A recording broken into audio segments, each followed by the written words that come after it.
moving on to section 2.5, which is all about multiplying fractions. So when you want to multiply a fraction, the first thing you always want to do is change any mixed numbers to improper fractions. So always start with that step. After that, there's two ways we can do it.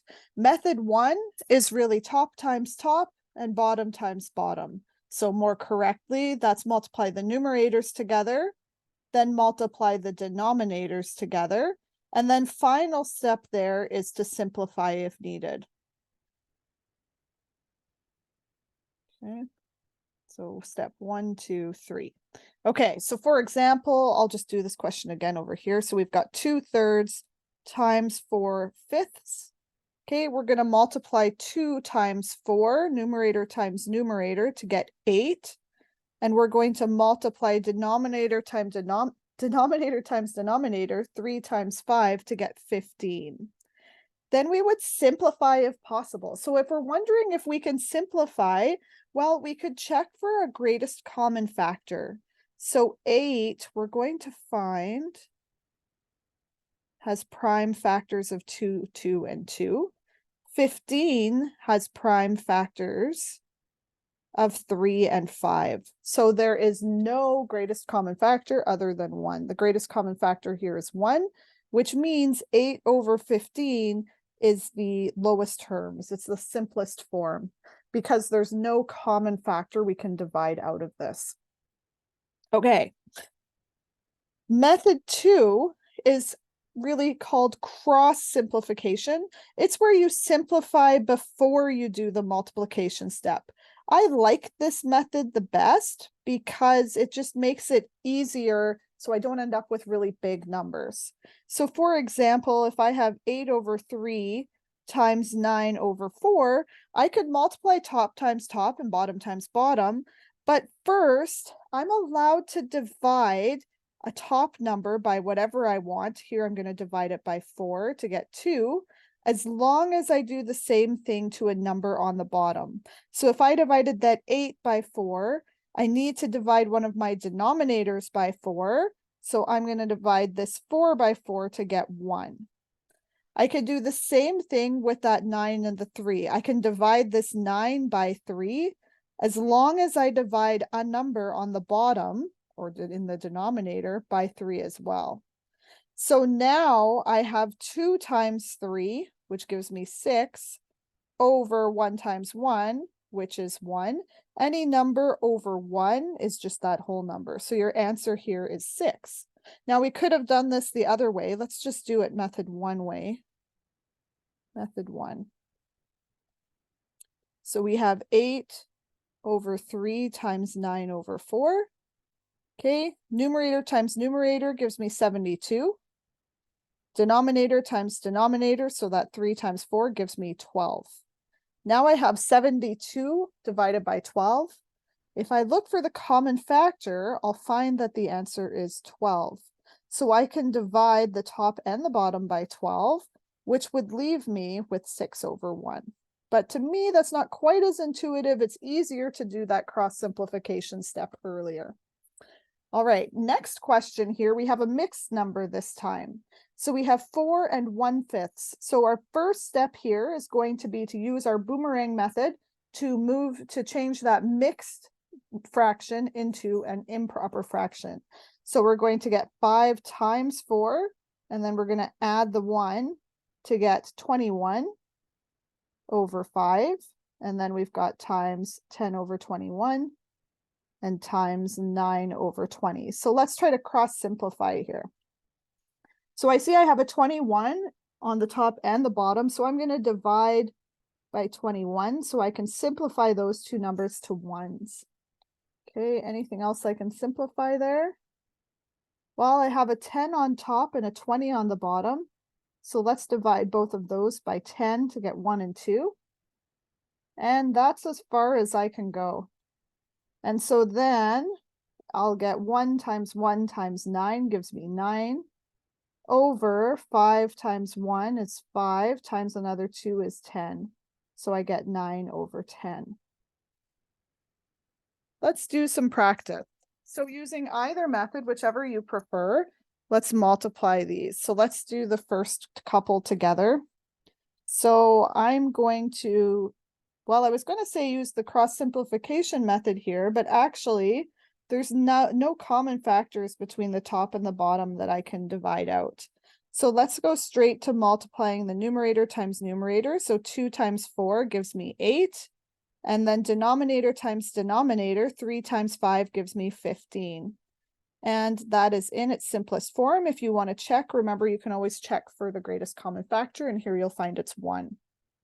All right, next question. So we have 2/3 squared. Because of those brackets there, that's saying that the entire fraction 2/3 is being squared. So another way we could write this is 2/3 multiplied by 2/3. Okay, or we could write it like this, and that would mean the same thing.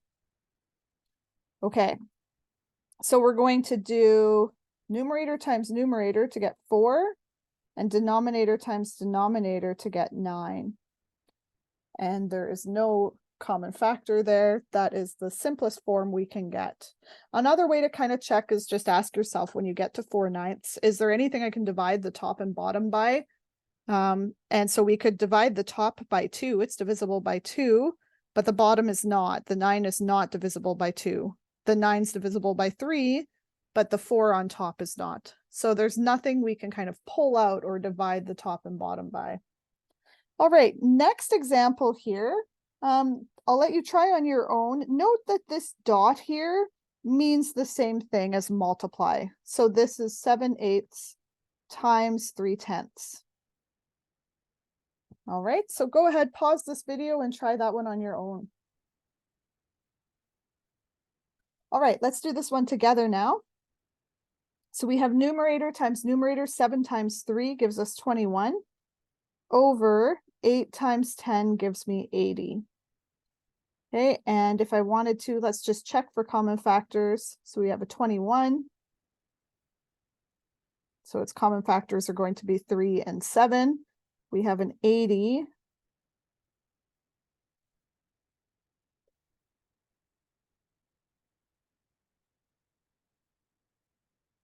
And we have a bunch of 2s and a 5. So we have no common factors other than 1.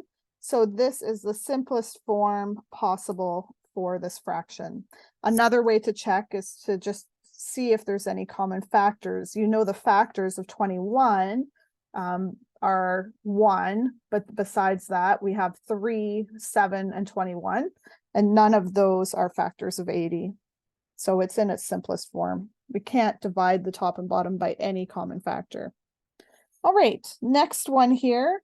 So again, maybe why don't you pause the video and try D, E, and F on your own. Before I get you to do that though, I'll just mention that 8, remember 8 is a whole number. Any whole number can be expressed as a fraction, so as 8/1. So another way to write this one here is 3/16 times 8/1.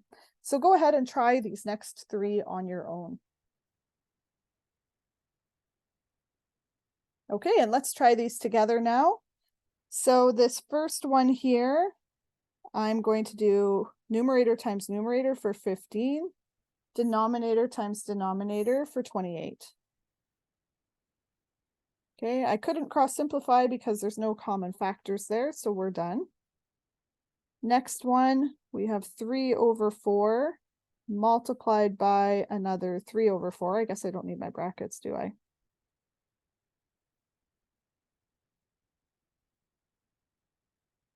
Okay, so that gives us 9/16, and that's the simplest form.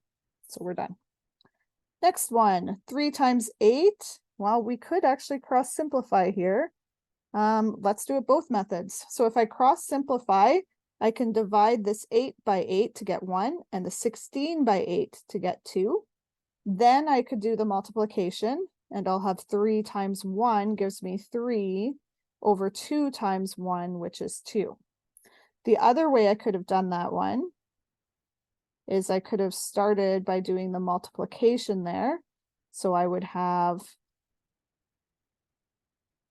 3 times 8 is 24. 16 times 1 is 16.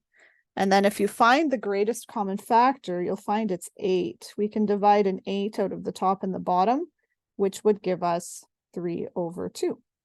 Okay, so and we could express this as either 3/2, or if we wanted to convert it to a mixed number, remember that means 3 divided by 2, which would give us 1 with a remainder of 1.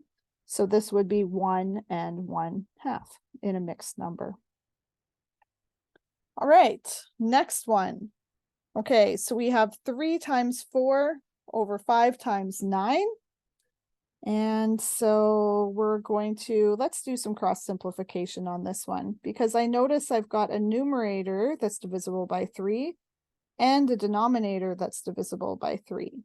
So if I cross those out, then I'll have 1 times 4 gives me 4 over 5 times 3, which gives me 15. And once again, if you don't like that cross simplification method, you're more than welcome to multiply it out and then simplify afterward. All right, let's try another. So we have 8 over 3 times 9 over 4. We could cross simplify this one, but I'm going to use method 1 on it. So I'm just going to multiply numerator times numerator. So 8 times 9 gives me 72. 3 times 4 gives me 12.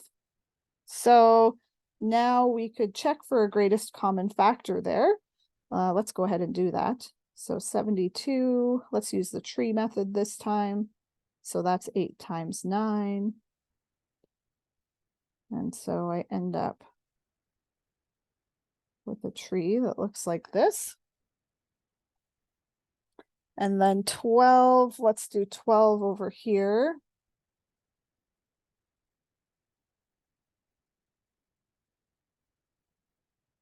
And this is the tree I get for the 12. So what's in common there? I have a 2 and another 2 and 1 3. So my greatest common factor here then is 3 times 2 times 2, which is 12. So that means I can divide the top and bottom of my fraction by 12.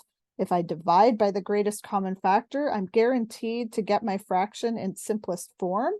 That's going to give me 6/1, which is the same as just 6. Okay, let's do the next one together because now we've got a triple. Same rules apply. So let's do some cross simplification here.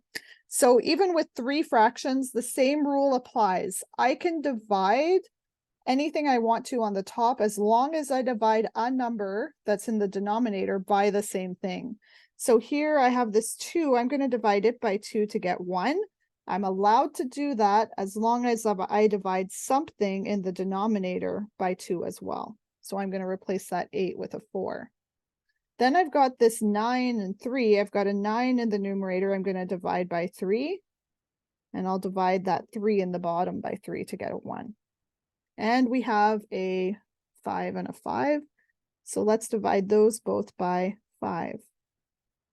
And that makes the multiplication a lot easier. With 3 fractions, same rules apply. We're going to go numerator times numerator times numerator.